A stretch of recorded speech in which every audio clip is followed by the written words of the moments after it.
a very credible register. Indeed, they did not say that the register was credible. They said that the register was very credible.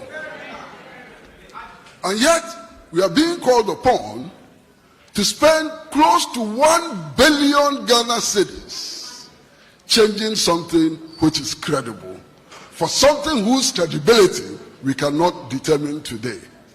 This certainly does not fall into the category of common sense. It falls into the category of no sense.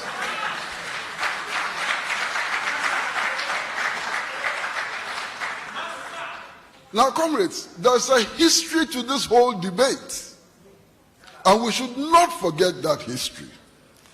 It is not the history of the 1940s. It is not the history of the 1920s. It is not the history of the 1800s. It's the history of 2015 and 2016. We cannot forget the history of 2015 and 2016.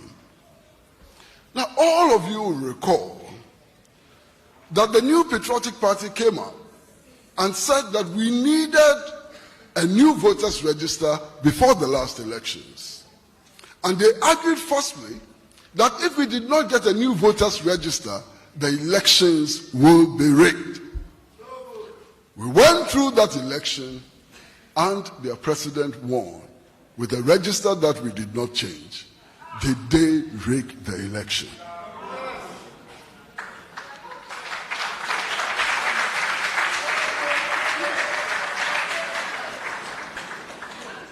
We should not forget that at a certain point in that debate, His Excellency Alhaji Mahmoud Bawumia held a press conference and actually indicated that the voter register was full of the names of foreigners, especially coming from Togo. Indeed, he said that they had only done a preliminary verification of the register, and that if they did a lot more work, we'll find hundreds of thousands of names of Togolese on our voters register.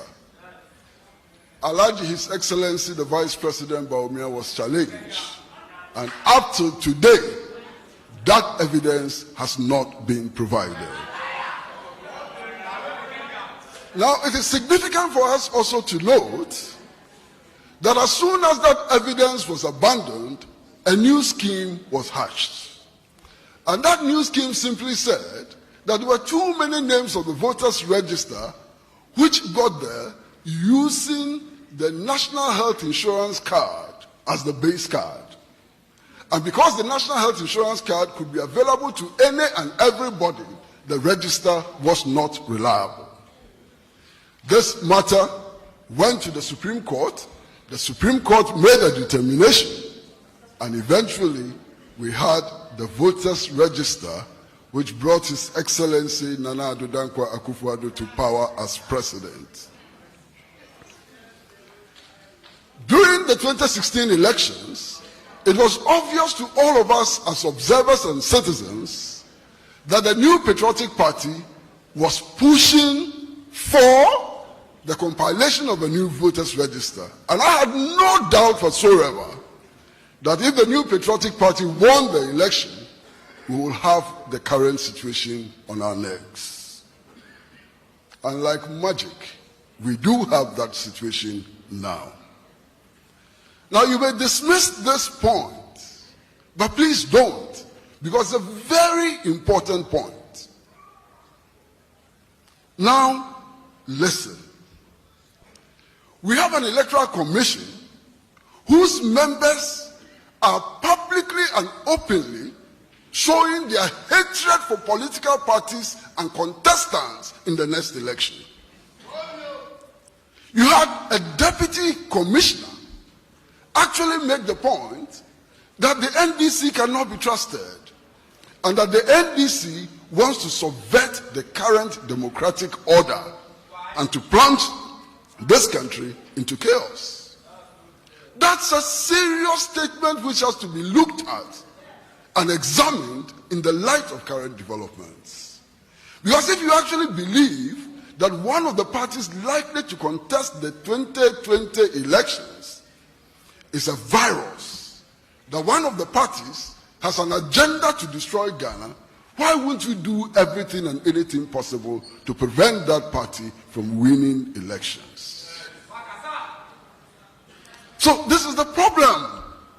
We have a situation in which we cannot vouch for the independence of some of the commissioners. Only recently, there was a debate about the referendum which had been proposed, the December 17th referendum and so on.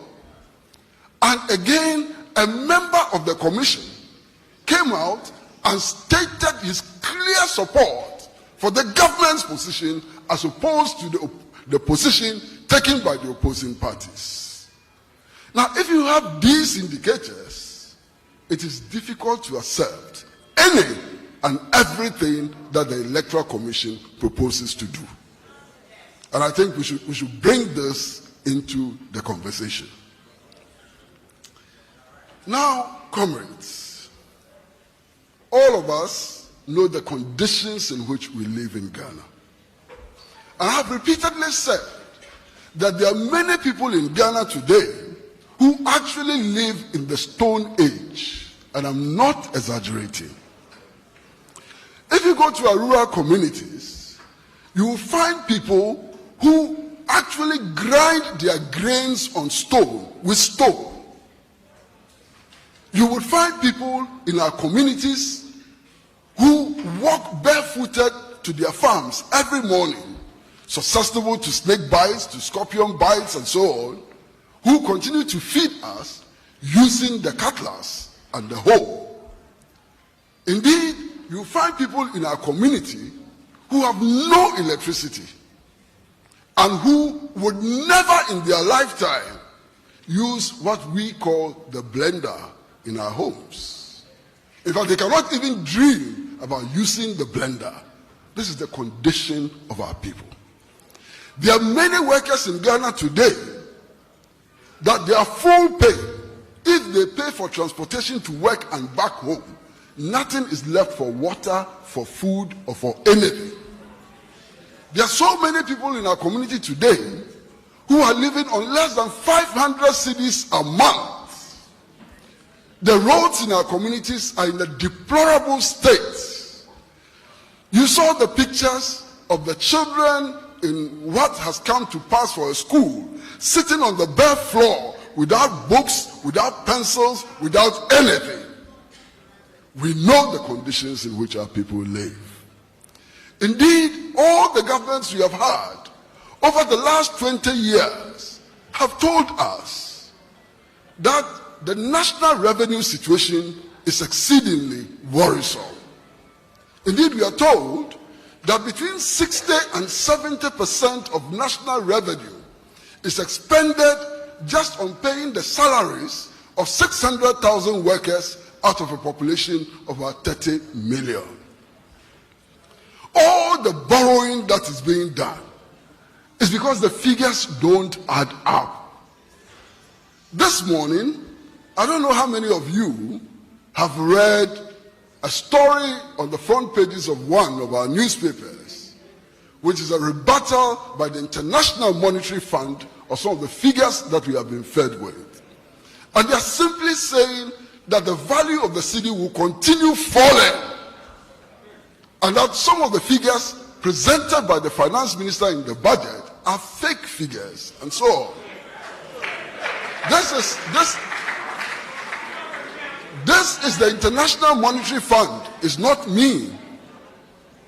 And just this morning, it has made that disclosure.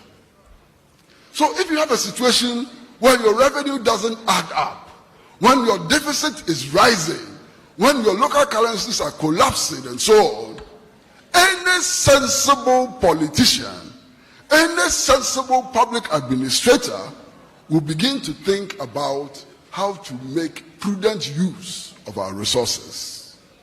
And that is part of this argument. If you have a register which is credible, why spend close to 1 billion Ghana cedis on producing another register when you have all of these problems on your head. It simply doesn't make sense. It doesn't fall into the category of common sense. It falls into the category of no sense.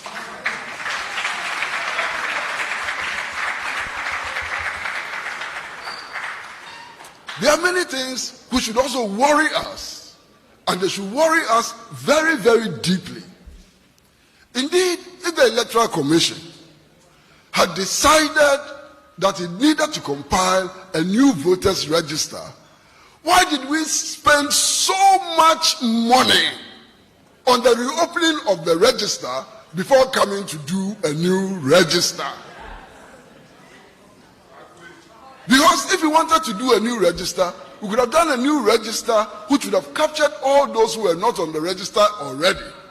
But we did open the register, brought in people onto the register, and now we say we are going to throw it away and do another one.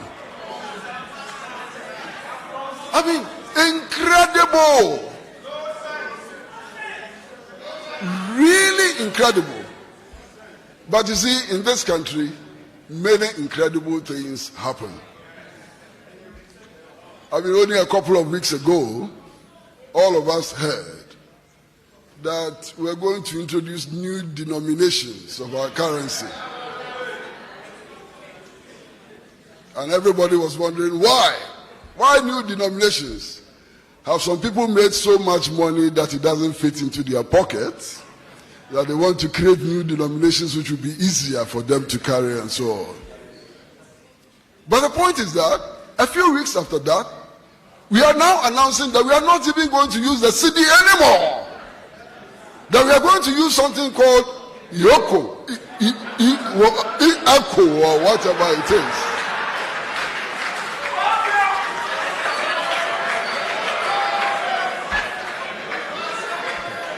So, comrades, if you are going to use Echo, Yoko, or whatever code,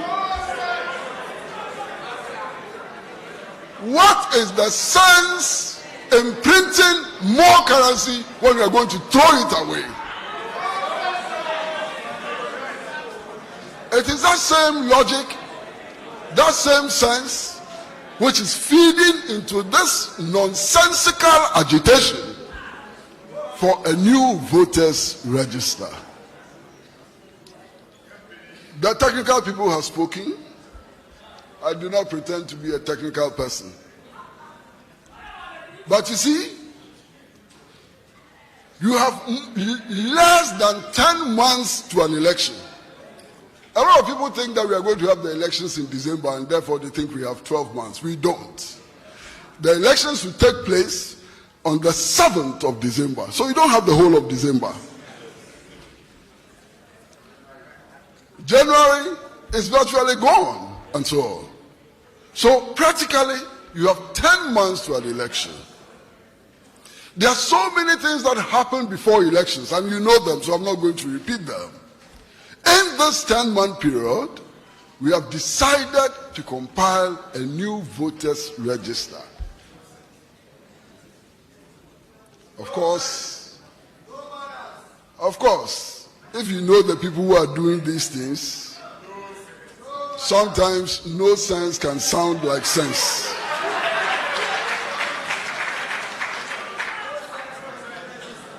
You know, who are these people doing these things? These are the people who are going to all kinds of fake prophets and fake bishops who are telling them that magic is the art of the possible. You understand? Who are telling us that the act of the impossible is possible. So they are confused. They are totally confused.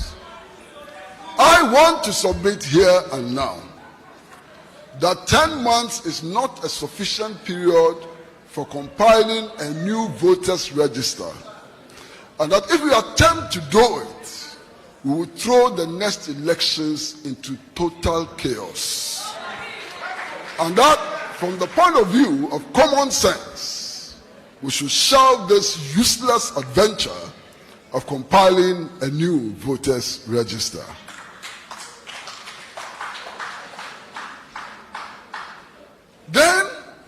We have all heard the commissioners and their supporters, and they come to us and they say that, look, the Electoral Commission is an independent body. What does that mean? Nothing is more nonsensical than that claim that the Electoral Commission is an independent body. If you read the 1992 Constitution, the 1992 Constitution surely guarantees the Electoral Commission some measure of independence. That independence is not absolute independence. It is limited independence. It is partial independence. Common sense tells us that you cannot have a public institution which is independent of the peoples whose sovereign authority it exercises. Because if you have a situation where you have a public institution exercising independent authority above the sovereignty of the people, then they are beginning to play God. And that is dangerous for any democratic enterprise. So this Electoral Commission cannot hide about pretensions of independence to go against the will of the people of Ghana. Indeed, the commissioners themselves should remind themselves of how they got into office, because their predecessors were removed from office in spite of their independence. And their predecessors were removed from office because the 1992 Constitution recognizes that other institutions have more power than the commissioners.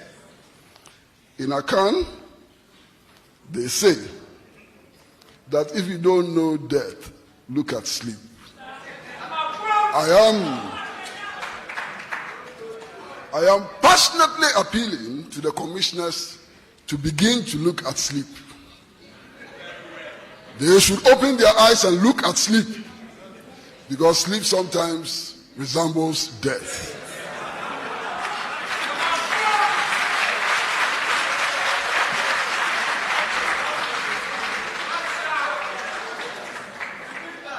Comrades, we all went to the polls and voted. At the end of the day, the Electoral Commission declared His Excellency Nana Addo Dankwa Akufo-Addo as President of the Republic, and we accepted. And he is President of the Republic. But even the President cannot do as he pleases, much more, much less those that he appointed. People should end these delusions of grandeur and so on, because they simply don't have that power. They are answerable to us, they will be answerable to us, and if they refuse to be answerable to us, we will remove them from their exalted position.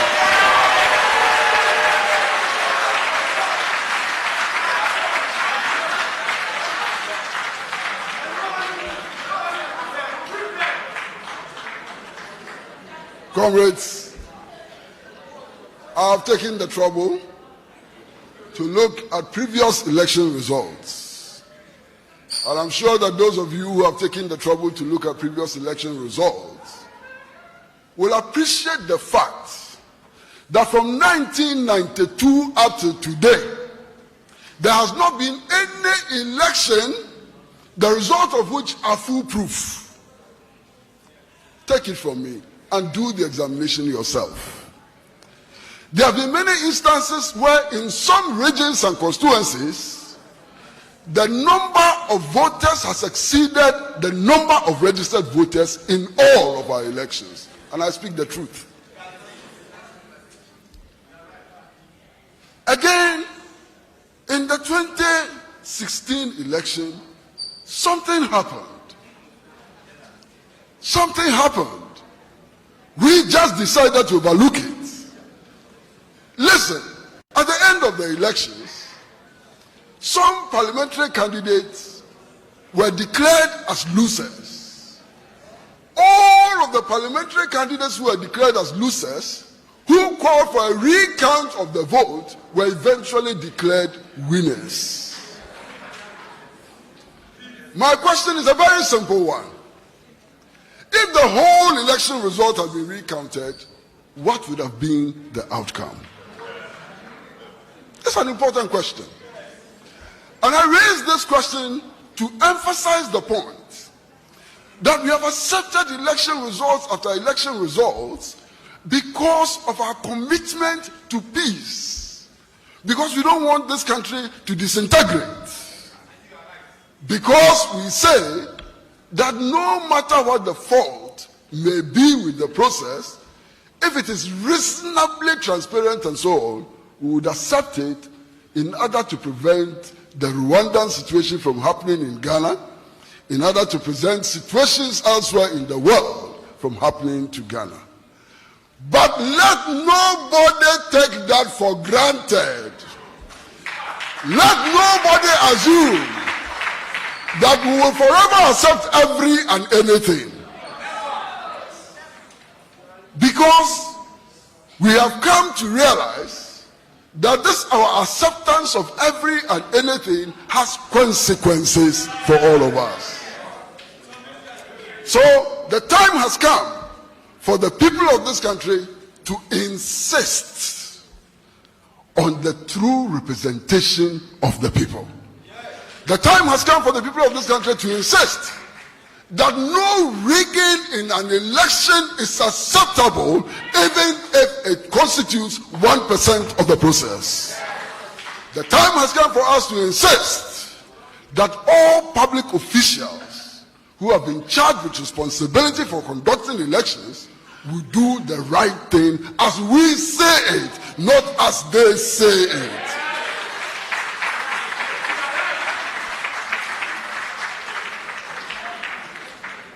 Comrades and friends, as a fact, there have been many occasions when we have said no to aberrations in our political process. There have been many occasions when we have said that things are not being done right. We have demonstrated small, we've held press conferences small, we've done small things, and the authorities have continued to act with impunity. Today, let us all say in one loud voice that that era is over.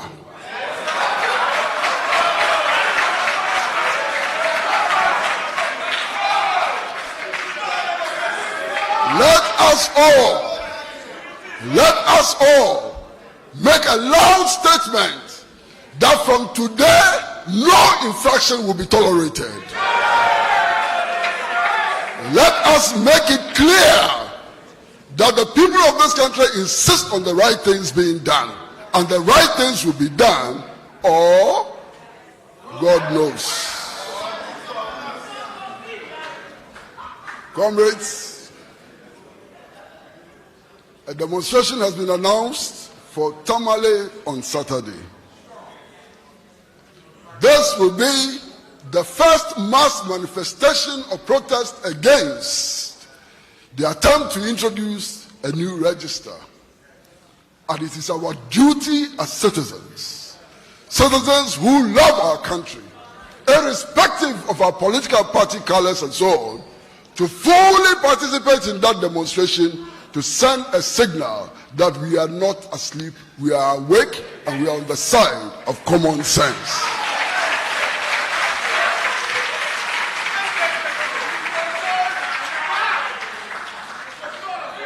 A few more demonstrations will be organized across the country.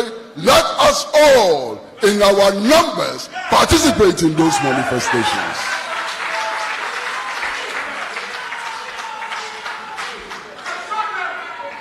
But demonstrations are not enough. We should use every and any means at our disposal to get public officials to do what the people of Ghana want. That is what is called accountability. That is what is called accountability. Accountability is for our public officials appointed and elected to do what we want. And if they don't do what we want, to punish them so severely that nobody would ever think of repeating their arrogance. That is accountability.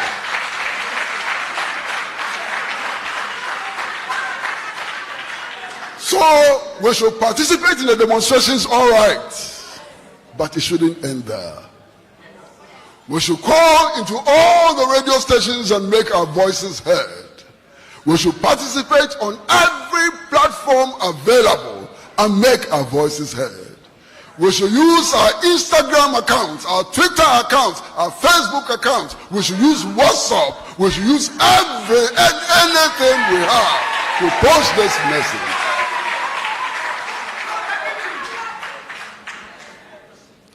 Whatever we do, the 2020 elections is an important phase in our struggle. If that election is conducted freely and fairly, we must accept whoever is declared winner. But if that election is conducted in the koni way we are beginning to see, we will not accept the result.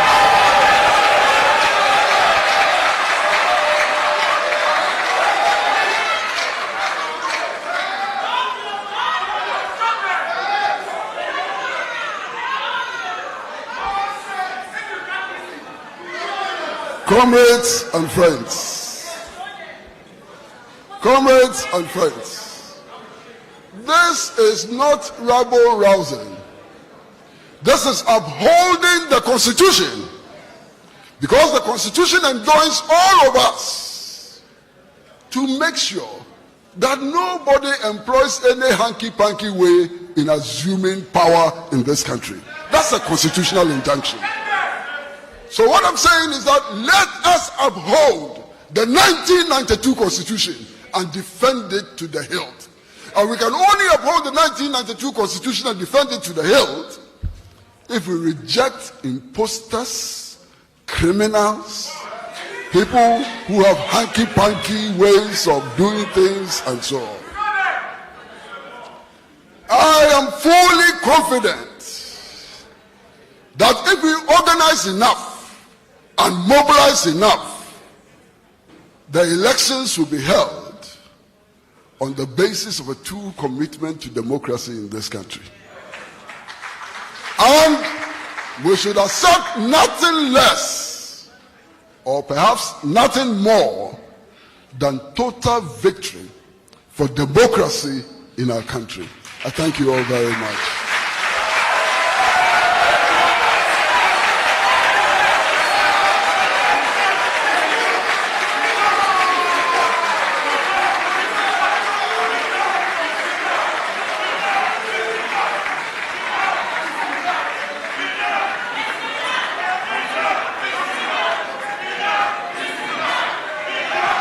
Enough. Enough is enough.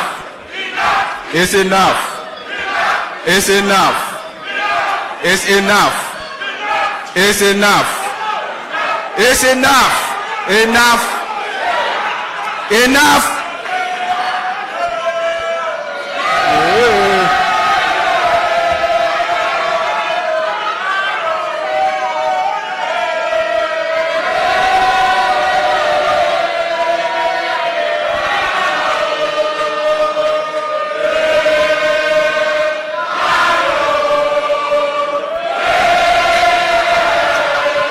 The chairman of the NDC is here. The national chairman of the NDC is here.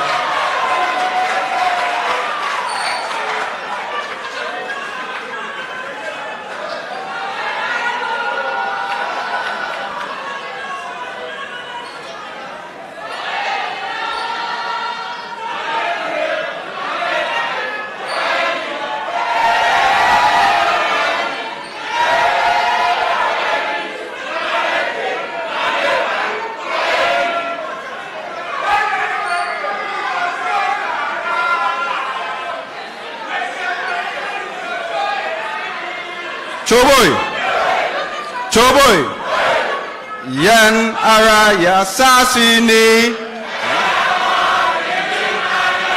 Ojana Nanum Shigu Edito Homaye, Edumene Wososo, Seve Ye Biatuaso, Nemdiatuaso.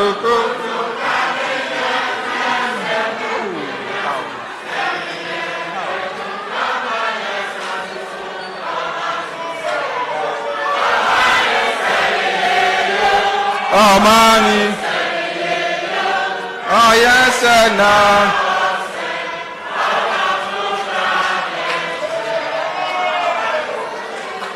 Choboy. Do we still need a new voters register? Are you sure? Does it make sense? Is it financially feasible? Is it technically wise? Ladies and gentlemen, kindly resume your seats.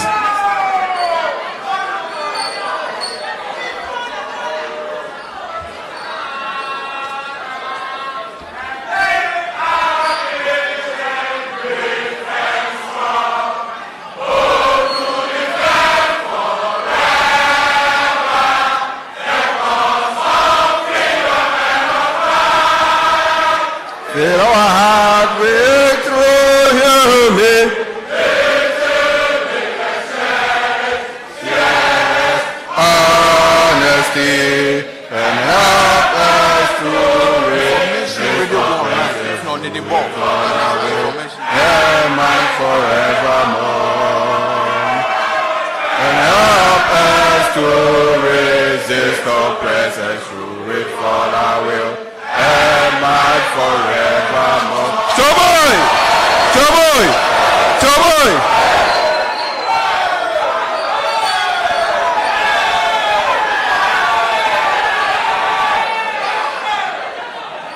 Ladies and gentlemen, let me remind you that we are live on Joy News, we are live on TV3, we are live on XYZ TV, we are live on Homebase TV, we are live on Metro TV, we are live on Class FM, we are live on Accra FM, we are live on Power FM, we are live on Auto FM and Radio Gold Online and several other media houses across the country. Ladies and gentlemen, we have come to an end of 4 powerful presentations. And I'm sure that all the conversation are pointing to one direction, that we do not need a new voters register. I want to use this opportunity to introduce the national chairman of the NDC, who just joined us, Honorable Samuel Ofosu-Ampofo.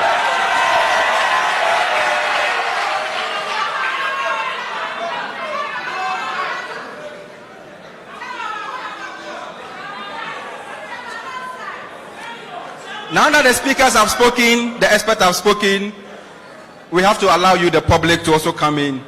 And so we'll have an open forum so that you can ask your questions and the experts will give you the answers. And due to a limited amount of time that we have, we'll take a limited number of questions. And so everybody will be entitled to one question. I will invite my brother Stephen to take over the open forum whilst I take care of other things. Thank you. Shall we give him a round of applause?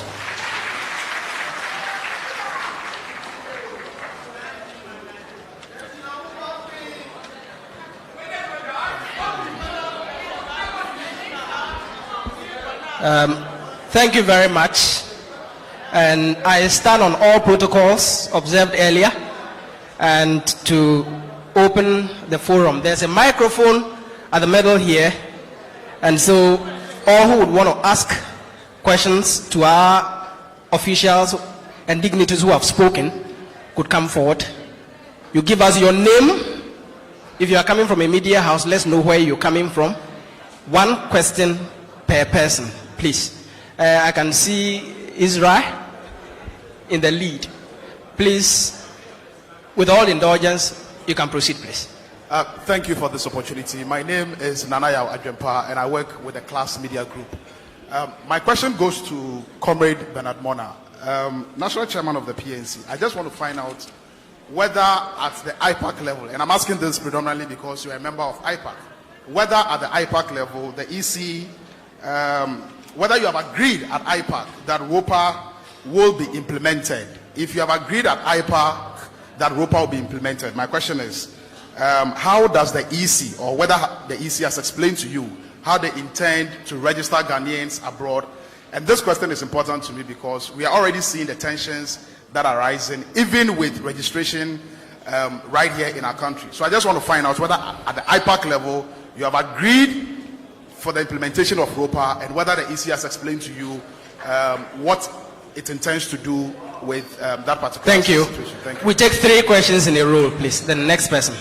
My name is Emmanuel Nia from Kwakuko Nsaki. I work with Top FM and TV, formerly Top Radio. 31st of December, the Electoral Commission organized a press conference, emergency press conference, they say. They told us that the amount of money they are paying to the vendors worth $15 million. So in this case, they are going to acquire a new machine which will affect our data and also has to introduce a new voters register. So in this case, the machine will cost us $6 million. The EC says they have saved the state $9 million. Is this not a laudable idea for us to applaud the EC for taking such a bold step? Thank you very much. The next. My name is Joseph Kobla Wemako, and I am the editor for NewsGhana24.com, and I'm also the public relations officer for Greater Accra Regional Youth Network. Now, shortly before my arrival here, I tried to seek the opinion of somebody in regards to the question being posed over here. Does Ghana really need a new voters register? And the views of the person was that, well, the Electoral Commission has a mandate to decide whether we should have a new biometric register or not. They are, entrusted with such a mandate. And as such, once it is going to ensure that our democracy is deepened and guarantee that we continue to enjoy the peace that we enjoy, why can't we allow them to do what they wanted to do? If they realize that they won't do that, the next way is probably a court action. What do you say to that? Thank you very much. Thank you very much. We'll wait. The next person should wait. Mr. Mona, I think a question was directed to you. And Dr. Monfort, would you pick the second one that has to do with the cost savings? Thank you. I suspect the last question. Should the Electoral Commission with a mandate to manage our elections say that we don't need elections in 2020? Should we agree? Should we agree?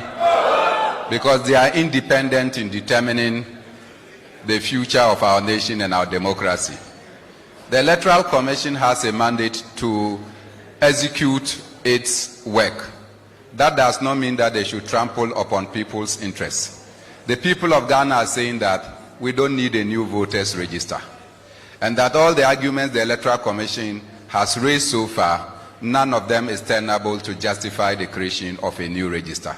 So if the Electoral Commission says that because the government of Ghana has approved money for them, they are going to spend it on the per diems that we have already seen, should we sit down and allow them to do so?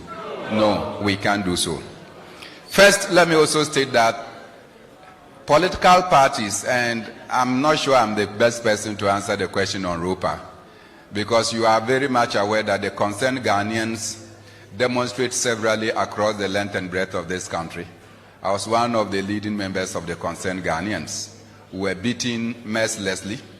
The beatings, particularly on the 21st of February 2006, possibly led to the death of Farouk Brahima and later affected the life of Danny Oforiatta. Those demonstrations were to ensure that we limited the voting in Ghana. See, if you are in Ghana, you must identify yourself with a particular polling station.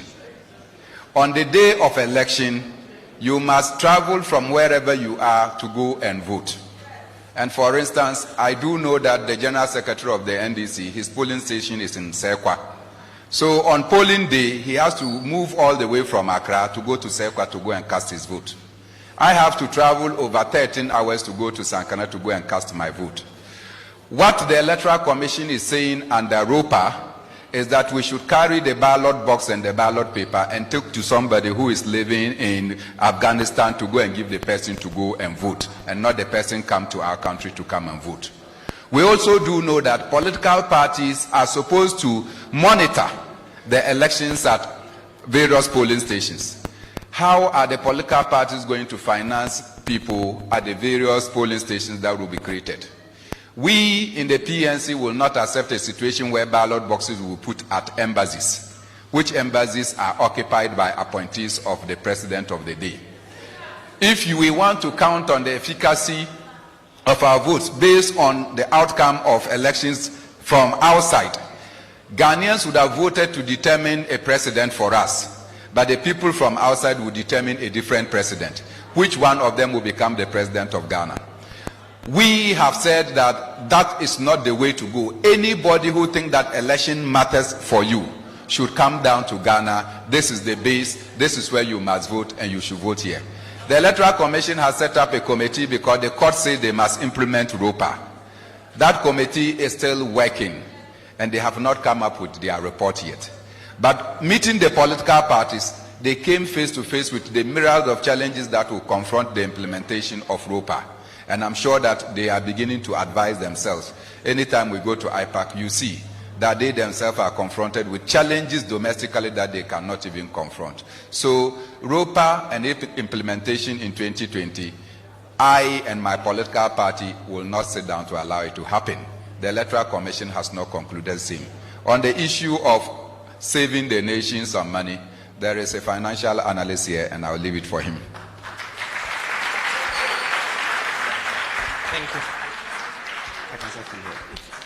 Yeah. I think I can answer it from here. It's okay, right? Okay. Yeah. Well, we are looking at it whether it's financially prudent for the EC to acquire a new biometric systems that would have costed us about $15 million as against maintaining the old system at $9 million. These are figures semantics. That is not the reality. The reality is that on that same conference that was organized, the EC said in that document that they had used 2 million cedis to refurbish almost all the old ones that wouldn't have worked. And they just did it. They bought new parts to replace them. And they had tried with it. They had used it. And it has worked perfectly. And had achieved 99.4% of accuracy. So why would you need 50 million to go and buy new equipment at this particular moment? So I felt it wasn't prudent. If it were to be prudent, you shouldn't have started with the 2 million. Thank you. Thank you very much. Thank you for the questions, and thank you for the responses we've gotten so far. The Honorable Member of Parliament for South Dai is also here, Honorable Roxanne Dafiamepo. Welcome, sir. All right. I take the next 3 sets. Gentlemen, introduce yourself and your question. Okay. Thank you. My name is Nyamebetri Son. My question is, I think as we are all sitting here, the aim is there should be peace so that there will be no misunderstanding here and there. But the Speak up, question please. I'm trying is, I want to ask the honorable members, those who gave us the lecture, that what measures and advice have they given to the ECs, whether to proceed or not to proceed with the new register? Thank you. Thank you. My name is Antoinette Yevu. I'm from Tema Central Constituency. I'm very happy that our national chairman is here. I want to ask this question because of my constituency, the education we have. About the new voter register, whether we need it or not. To me personally, I don't think the education have gone far enough. Because when you get to my constituency, we have the grassroots members. Grassroots members doesn't even know what is going on. They don't even know anything about the new voter register that is coming up. So my question is, if this, we are all against it, NDC is against it, but the education, is it going well enough for others who, if it doesn't have the knowledge about this, to understand? What are the constituency chairmen doing about it? What are our communication officers doing about it? Can I intervene a little? Can I intervene a little? Unfortunately, we're picking questions for people who have made presentations on the platform, and to the best of my knowledge, the chairman of the NDC was not one. I beg your pardon. Thank you. If I may ask. If you can direct a question to those who have spoken, okay, that would be good. Thank you. when Uncle Kwesi Pratt was talking, he made a statement that we doing demonstrations, we doing platform things like the media, we going on the media, social media to talk about it. My problem is we have people who doesn't even know what the social media is about.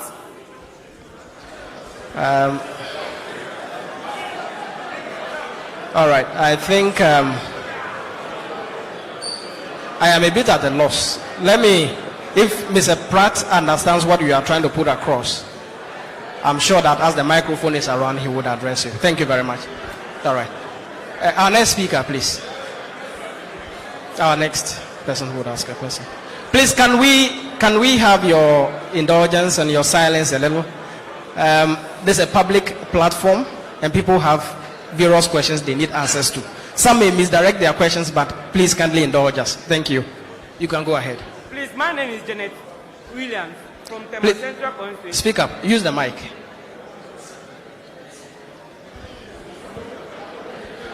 My name is Janet Williams from Tema Central Constituency.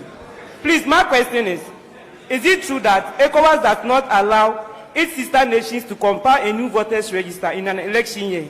If this is true, what is the coalition of CEOs for governance doing about this? Thank you.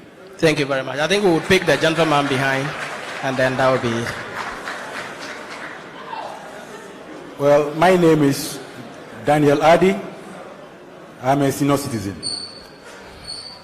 Mine is not a direct question. It's just like a poser. That don't you think what we really need is a new constitution for this country? Thank you. Thank you very much.